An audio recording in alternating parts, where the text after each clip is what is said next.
Welcome to Momentum Monday. Today is August 30th, 2020. How old is Lindsay Howard? I think Lindsay's about, she was born like NASDAQ 6,000, 5,000. Okay. No, I don't know. She's 7 years old. Say hello. She's such a good girl. She owns Apple and Tesla, right? She owns Chewy. Oh, yeah. Yeah, she likes Chewy. And, it's just, you haven't had a dog, but she stared me down the other day. She wasn't happy with me. She just took a dump right on my floor, right in my office. Just reminding me who's boss. Put things in perspective. Lindsay, do you have anything to say? I'm trying to get her to say the word bacon. I'm trying to get her to speak. And I figure if a dog could say one word, it would be bacon. All right, let's go to the markets. This trend is, wow, it's just phenomenal. We're heading into Labor Day weekend. Yeah, I mean, all the large caps just continue to trend higher. Mm-hmm. And even their trend has accelerated. And basically last week, anything that hadn't broke out. I mean, correct. Google, Roku, Roku, Netflix, all of those that were just basing. And if you Netflix remember, hasn't fully, but yeah, if you're going to play, guess what the hedge fund manager will gun for, it'd be Netflix and Google. Roku, I added some.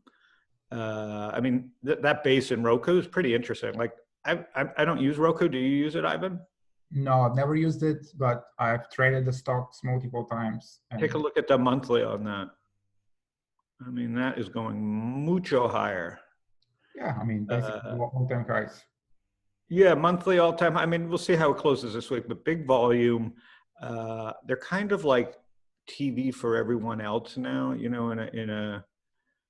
it's just a single plug. I've kind of denied that because I don't use it, so I'm not. It's hard for me to like have conviction. Yeah, look at their sales growth. It's like consistently 40. Phenomenal. Yeah. It's StockTwits Stream has been bullish on this thing for just years, and they've had it right. And you got Google and Apple and Amazon Fire Stick, but Roku is middle America TV or TV for everyone else. Apple's kind of holding. I'm surprised. It's just that was the first one to really go vertical, and it's held its gain. So is Amazon. The market's going higher. I mean, unless we have some kind of page 10 event, Ivan, you just have to keep riding this trend. Yeah, I agree. Market's going higher. There is a lot more money has been made by just riding a bubble than trying to guess a market top. Yeah. So it's just the most common sense thing to do is just to continue to ride trends. And yes, there will be sector rotations. There will be weeks when tech will pull back eventually. Yeah. And it might be actually pretty close because last week I agree. Like I was pricing put. The only reason I didn't put on some shorts, and I tried a few Tesla puts, is just to keep my blood boiling. But the fact that I'm pricing puts all day just for fun, even though I'm not that, even though I just really have no need to hedge, tells me that we're going higher. Just that I am pricing puts, and just don't think there's no reason to. Until we have something to lean against, like a reversal. We had the Tesla reversal. This is when I really should have known that one day where Tesla spiked to 1,800 and closed at the lows of the day. When we closed above those highs, that was just silly that I didn't get long at 1,800, a month ago. Yeah, when I closed above those. Look at that stock split. 5-1, and you just went up.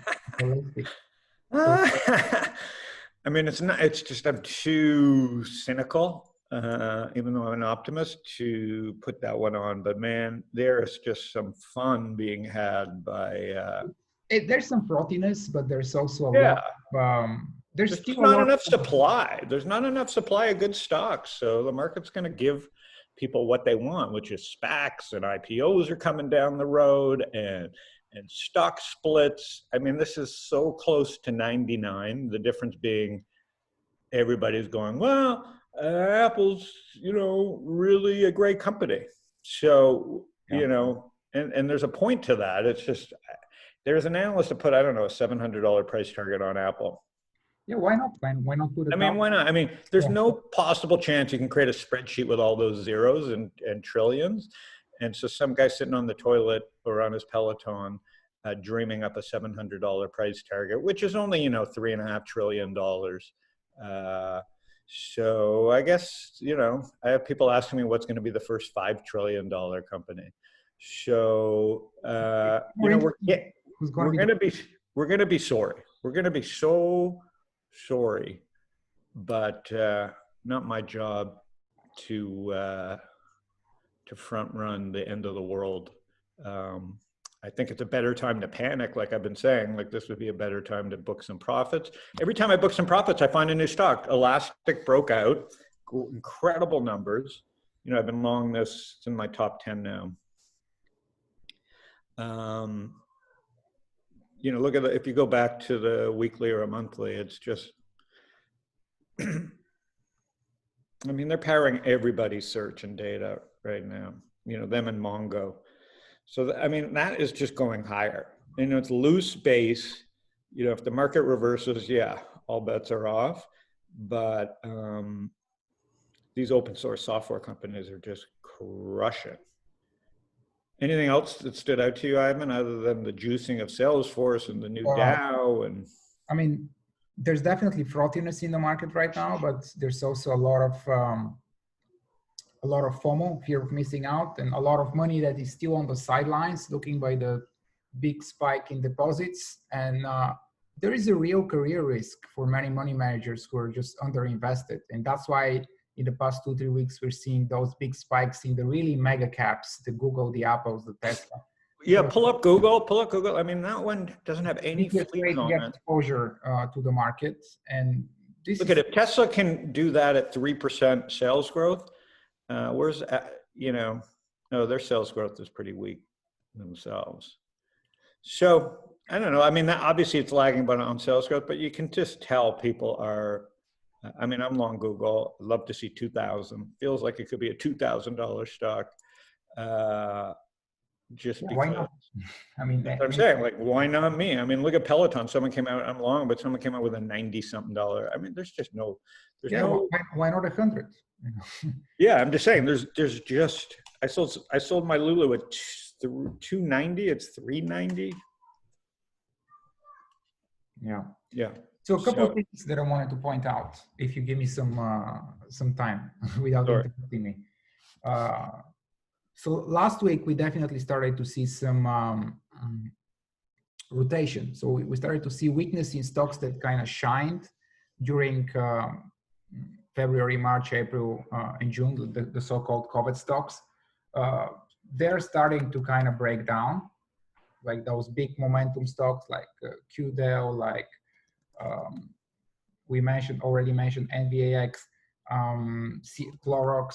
So those stocks are starting to break down and pull down. And at the same time, the stocks that were hurt the most, like airlines, casinos, REITs, they're starting to break out or setting up for a breakout. So we're definitely starting to see that rotation. I don't know if it's going to last for more than 2-3 weeks, but with all the news that is coming out in the biotech field, for example, FDA just approved a $5 15-minute COVID test. Abbott Labs, I'm long some stock. And also, we know that there are quite a few vaccines that are in the last trial stage. So we're pretty close to getting an approval. So the market is forward-looking and is kind of starting to price in the potential of some things going back to normal. We know that some things will never go back to normal. That's why stocks like Zoom are still at all-time highs. But maybe people will start going out more. I'm starting to see, like, for example, companies like Yelp in February, March. Because my girlfriend posts a lot of reviews on Yelp. And she said February, March, and a lot of pictures. the number of views she had like dropped substantially to like 20,000, and right now she's telling me they're back to where they were before. So people, that means they're starting to go out and they're interested back in restaurants, and that's why last week we started to see some interesting breakouts here in that space. Yeah, Simon Properties, which is the leverage play to this. I'm tempted to buy some here on a. Yeah, it's setting up for potential. Excuse me. So yeah, so that's the one I'm looking at, above 72-ish, 73. This thing could shoot to the high 90s again. So yeah, you see where, listen, there's tons of money. It's fun. If you're up 20% on the year, which most people who didn't panic are, you'll take, there's no reason to, the odds of 2 crashes in 1 year are very low. The lunacy, you can't get more lunatic out there politically. So that's front page.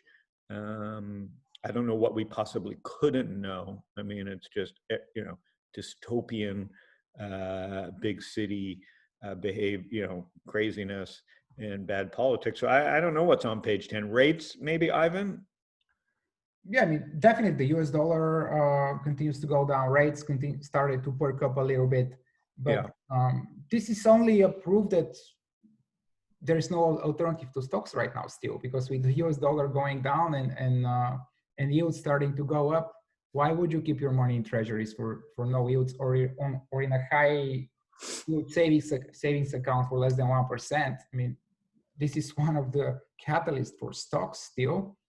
Yeah. And the other thing I'm watching is small caps. Large caps have done so well lately, and small caps are kind of starting to base here and set up for a potential breakout. Obviously 160 is a big level, but kind of thinking that maybe this week they'll try to test it, then we'll see how it will react. Yeah, the banks didn't look awful. The rates come in a little bit, as long as they don't spike higher. Higher rate is good for banks. No, for banks. I'm saying for the markets. And inflation is not good for these big tech stocks. So, everybody's walking a tightrope with valuations the way they are. You've got to understand that something that we don't see will really cause a spike. So it's always like this. I mean, every new correction, it's caused by something different compared to what's last correction. Everyone's prepared for the last correction, but the new ones, they're always caused by something new. Yeah, a lot of the world indexes are breaking out, Ivan. I mean, let's take a look at the US dollar first, which is kind of the main reason. Yeah. I mean, look at it. Yeah. I mean, a lot of people are talking about being oversold and stuff, but it's ridiculous. I mean, right now €1 is like almost 120. So going to Europe is not very cheap for most Americans right now, or for anyone making money in US dollars. Yeah, I'm playing the fintechs in Latin America. They've done well. Stone and Pags. They haven't had the moves that I would like, considering the weak dollar, but I think it's just because of COVID. But I wouldn't be surprised. By the way, look at their latest reports. So well, that's COVID, and that's these are fintech companies, so that's just more economic. So any good economic news, I mean, they've been ravaged by COVID and bad politics. So I still am along those. I'm trying to think what else I'm looking at. Anything you're looking at on the swing side? I mean, there's always stuff I'm looking at, and I mean, solar has been extremely strong, maybe a little bit overextended. I added some First Solar. That overextended at this point. First Solar is basing, try to break out 80 level. 80 is a big level, so it might spend some time consolidating here. I have one foot out the door, but I like it. And we might see some spikes in cannabis related stocks. I mean, it's been a big dog this year, and now it's kind of starting to perk up at least some names in the sector. That is obviously, this one is the leader right now, Grow Generation. But there are some other ones that I will be paying attention to. Yeah, and then the transports also, Yeah. even though the airlines suck, the transports have probably rallied just as much as the NASDAQ. So pretty amazing. Yeah, breaking out, and housing has been extremely strong. Now it's kind of pulling back a little bit or consolidating while we see rotation into those retailers, airlines, restaurants. It's very interesting to see what will happen with biotech, because last week we talked about the weakness in software, and then we had a couple strong reports from Salesforce, which also joined Dow 30, and now all of a sudden all the enterprise software stocks are just breaking out, and they're just looking amazing. Yeah, Zendesk, Salesforce, they were looking sluggish. I'm wondering if we'll see something similar to biotech, because biotech has been kind of weak for the past month, but it's one of the leaders this year. So we might see something similar, like all of a sudden we see a rotation into this sector. Yeah, I was talking to Brad Longcar, who's like a biotech whiz that I follow, and I pinged him because it's very uncool to have that politicized, right? Like, I mean, it's already hard enough to own a biotech when you're betting on approval, disapproval in a fair, semi-fair world, but to have the government intervene, and I don't know, I'm losing my, I don't have an edge anyways, and then you get it politicized, and it's not as much fun to own these stocks. So that's diabetes thing. This was a $2 stock 5-6 years ago. Breaking out. So there's still some interesting setup in the sector. I mean, gene editing stocks are. Okay, Chris. Yeah, I own CRSP. Are kind of setting up. I mean, very volatile. You see that falls breakout. But yeah. It tested this 50-day, and some of the other names in the sector are just still kind of setting up. So it's something to keep an eye on. Yeah, they're actually building some bases. I mean, these things have very, high multiples in this market. So again, I think everything's pretty fragile, but at the same time, trend is your friend. And there's the fundamentals. The market's kind of like a shitty economy in the sense, because they're looking forward to getting better. So I just wonder when we do finally get good news, like really good news, if that's the trigger for profit taking. It could be. I mean, maybe the debates for the presidential race will start something. As you can see, that's slow grinding. Yeah. I mean, it could be erased in one day. Yeah. The market could drop 3-4% in one day or a couple of days, and all those gains per week can be erased very quickly. So you have to be nimble, even in deep market. Yeah, I'm booking some profits, but I keep finding new ideas like Roku, and I added some more Spotify this week as I sold more Apple. Setting up beautifully, So we'll see. We'll check back in next week, but I think you've got to. There's very little reasons for concern price-wise at the moment. Have a great week, buddy. Yeah, you too, Howard.